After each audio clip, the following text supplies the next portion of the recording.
Hi, Cal, BHP UK, and on the dyno today we've just got Alex strapping up this K1600 GT. It is the big 6-cylinder super tourer by BMW. This is a Euro 4 bike. We're going to do what we always do, get it run up on the dyno and see how BMW is set it up at the factory. We're going to have a bit of an idea. I mean, we have done literally hundreds and hundreds of BMWs now. This bike has got a bespoke exhaust system on it, so it will possibly be a little bit different, but we'll get it run up and we'll see what it's doing, and we'll come up with a strategy to make it fuel and run perfectly.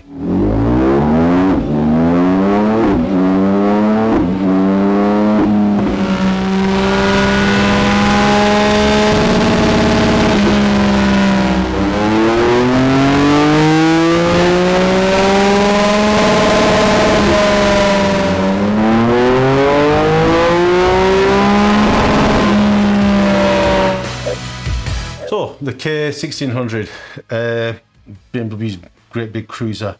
With this bike, it already had a modification to the exhaust, and that did actually make the bike run a little bit leaner than the other ones that we see.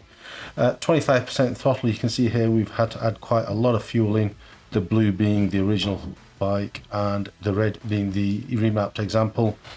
You can see here now we've liberated quite a little bit more power. The power delivery is smoother, and the bike actually pulls away from standstill a huge amount better than it does with the stock bike.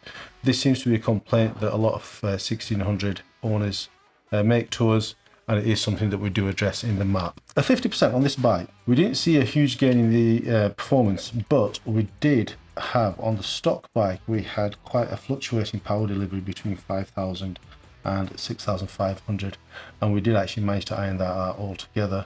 I don't think this was due to the exhaust system. This is something that we have seen on other K1600s. Sometimes they do it, sometimes they don't. It's down to the software version that your bike left the factory with.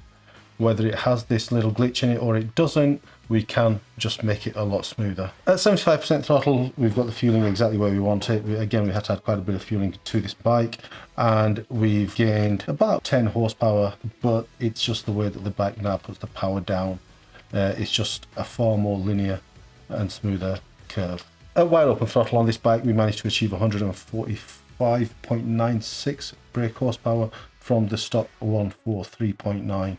It's a couple of horsepower gained at peak output. However, we did see quite a big hump in power between 4,500 and 6,500 RPM, where this bike's going to spend quite a lot of its time anyway. So it's quite a reasonable gain at the top end as well.